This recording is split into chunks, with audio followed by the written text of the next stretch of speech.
ভুল Bhulaiyaa 3 versus Singham 3। Hello friends, welcome to my channel. আমি একটা নতুন ভিডিও। আজ আমি আলোচনা করব নভেম্বর মাসের 1 তারিখে হওয়া ক্লাস সম্পর্কে, যেটা হতে চলেছে সিংঘাম 3 ভার্সেস ভুল ভুলাইয়া 3। দুটোই পার্ট 3 এবং দুটো দু রকমের সিনেমা। একটা হচ্ছে হরর এবং কমেডি সিনেমা এবং একটা হচ্ছে পুরো একেবারে মাস কমার্শিয়াল অ্যাকশন সিনেমা ফুল, যেখানে বলিউডের অর্ধেক স্টার রয়েছে আর এক পাশে শুধু কার্তিক একা। কে জিততে পারে ক্লাসে সেই নিয়ে আলোচনা করবো, যে কোনটা জেতার সম্ভাবনা বেশি বা কোনটা জেতার চান্স আছে, জেতার কারণ কি, কেন জিততে পারে, সব বিষয়ে আলোচনা করবো। So recently Bhool Bhulaiyaa 3 teaser release পেয়েছে। টিজারের কথা বললে বা রিভিউ করলে মানে অডিয়েন্সের কাছ থেকে একটা খুব নেগেটিভ রেসপন্স পেয়েছে এবং আমার কাছে এখানে কোনো পয়েন্ট মনে হয়নি যেটা নিয়ে কথা বলা যায় বা ওরকম একটা মোমেন্ট যেটা নিয়ে সবাই আলোচনা করবে ভাইরাল হবে, সেরকম কোনো উল্টা বলে সবাই হাসাহাসি করছে। যে অরিজিনাল মাঞ্জলিকা বা বিদ্যা বালান তাকে দেখে হাসাহাসি করছে, কারণ সে এখানে খুবই ক্রিঞ্জ লাগছে। ভুলভুলাইয়া 1 যেটা ছিল অরিজিনাল লাগছিল, যে একটা চেয়ার তুলে ফেলে বা তার যে এক্সপ্রেশন, বাট এখানে বুঝতে সব জোর করে করানো হচ্ছে। এখানে একটা সবই আর্টিফিশিয়াল সব বোঝা যাচ্ছে, একটা খাট তুলে ফেলছে, তারপরে মানে কিরকম বোঝা মুখ দিয়ে এরকম করতে আছে। কার্তিক ওই টুতে যেটা প্লে করছে ওরকমই সেম একটা একেবারে সেম রু বাবা মাঞ্জলিকা হচ্ছে। পজিটিভ দিক বলে একজন বদল হয়েছে। তখন কিয়ার আদমানকে মিস করি, কারণ যেহেতু কার্তিক যেহেতু পার্ট 2 সে ছিল, সে থাকলে খুব ভালো হতো। মানে দুজনকে ভালো লাগে কিয়ার আদমান, যেহেতু টিভি এখন ট্রেন্ডে চলছে, তাই এখন সব মধ্যে সে থাকবে।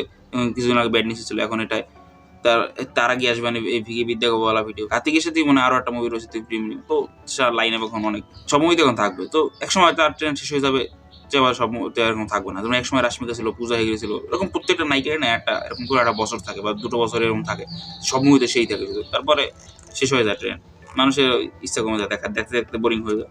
তো এরকম তার সাথে হবে। বাট মেইন তো আসলে মেইন হচ্ছে কার্তিকের নিয়ে, কারণ তার উপরে পুরো মুভিটা নির্ভর করে। আর যেহেতু শোনা যাচ্ছে অক্ষয় কুমার ক্যামিও থাকতে পারে না থাকতে পারে, কারণ যেহেতু অক্ষয় কুমার ক্যামিও সিংঘাম 3 তো থাকবে, মানে দুটো মুভিতে কি একজনের ক্যামিও থাকবে নাকি, তো অক্ষয় কুমার আবার হয়ে যাবে এই 15 আগস্টের মতো। দেখা যাক কি হবে। কার্তিকের প্রতি মানে ভরসা তো, কারণ 2 তে যেহেতু মানে কালেকশন কিন্তু ভাই 200 কারো বেশি করেছিল পার্ট 2, ভুলভুলাইয়া 2 কথা বলছি। তো সেখানে থিয়েটারটাই আছে, যে ফ্র্যাঞ্চাইজ ভ্যালু রয়েছে।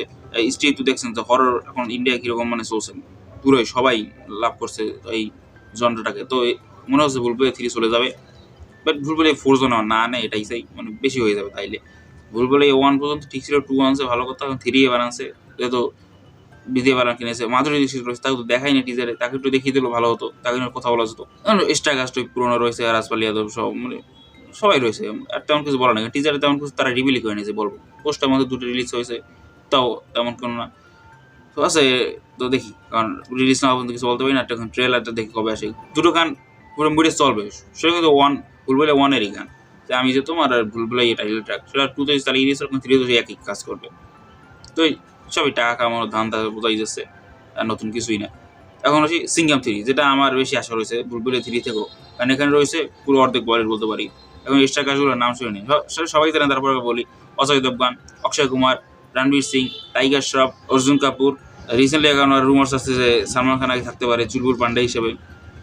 থাকলে তো ভালোই হয় ভাই, মানে খারাপ কিসে, যদি সালমান খান এসেই পড়ে তাহলে কালেকশনটা এতদিন একটা সন্দেহ ছিল যে হতে পারে এত বা হিট হতে পারে না হতে পারবে। সালমান খান থাকলে কি একটা গ্যারান্টি যে এটা হিট সুপারহিট হয়ে যাবে। এখন তারপর তো মুভির গল্পের উপর নির্ভর করে, যে প্রথম মানে দিনে তো সব দুটো মুভি ভালো কালেকশন করবে, কারণ দুটো হাইপ যেহেতু রয়েছে। বাট তারপর থেকে মুভিটা চলবে যে মুভির গল্প ভালো হবে, বাস এই মেইন কথা। মুভির গল্পের উপর নির্ভর করে একটা মুভি কি হিট হবে না ফ্লপ হবে। ফ্রান্সে চলবে, এটাও ফ্রান্সে চলে, যেহেতু সিংঘাম 3 এর আগে মানে এটা তো 3 বলে ভুল হবে, এর আগে সিম্বা এসে সূর্যবংশী এসেছে, তো এটা বলতে পার্ট 5 একরকম এই ইউনিভার্সের। নায়িকাদের মধ্যে দেবিকা রয়েছে, কারিনা রয়েছে, তো সেখানে গ্ল্যামার প্রশ্ন থাকবে না, তারা যেহেতু পুলিশ এই টাইপের রুলই করবে। আটটার মধ্যে এটা কোনো গ্যারান্টি হবেই যে সিআইডি যে দায়া যে এই সিংঘাম 2 তে ছিল, সেও নাকি থাকবে। সে থাকলে ভালোই হয়, মানে নস্টালজিও একটু ভালো হয়, কারণ ওখানে তো সিআইডি এপিসোডে দেখবেন গিয়ে দাবাকে নিয়ে এসেছিল, তোমাকে আমার একটু প্রয়োজন, তারপর মুভিতে এরকম কাজে লেগেছিল। তো এখান থেকে কিরকম করে দরজা ভাঙবে এরকম একটা সিঙ্গেল থাকবে, তো নস্টালজিয়া সিআইডির সব বেশ ভালোই হবে। মানে আশা তো রয়েছে দুটো মুভি থেকেই। মানে সিংঘাম তো আমার কাছে 1 to 2 ভালো লাগছে, যদি 1 রিমিক্স ছিল তামিল মুভি সূর্য আর সিংঘামেরই। এখন বেশি কিছু বলবো না, দিওয়ালিতে এখন দেখি কোনো মুভিটা হিট হয়, হতে পারে দুটো মুভি হিট হয়ে গেলো, আবার দুটো মুভি ফ্লপ হয়ে গেলো, দুটো গল্প খারাপ হয়, দুটো গল্প ভালো হয়। একদম সবই নভেম্বর মাসে 1 তারিখ ডিসাইড হবে যে কী হবে। তার আগে সিংঘাম তো কিছুই আসেনি, মানে লিটারালি কিছু না, টিজার বা ট্রেলার কিছু তো আসেনি। তো যদিও এখন 1 মাস আছে, তাড়াতাড়ি ভিডিও হয়ে যাচ্ছে। তো এই ছিল ভিডিওটি ভালো লাগে অবশ্যই লাইক করে দিও, চ্যানেলটি অবশ্যই সাবস্ক্রাইব করে দিও। আর তোমরা কোন মুভিটা আগে দেবে, কোন মুভিটা তোমরা আগ্রহী, কোনটা মনে হয় তোমাদের হিট হতে পারে, তো সেটা কমেন্টে লিখে জানাও। এবং thank you for watching, good bye. ঠিক আছে।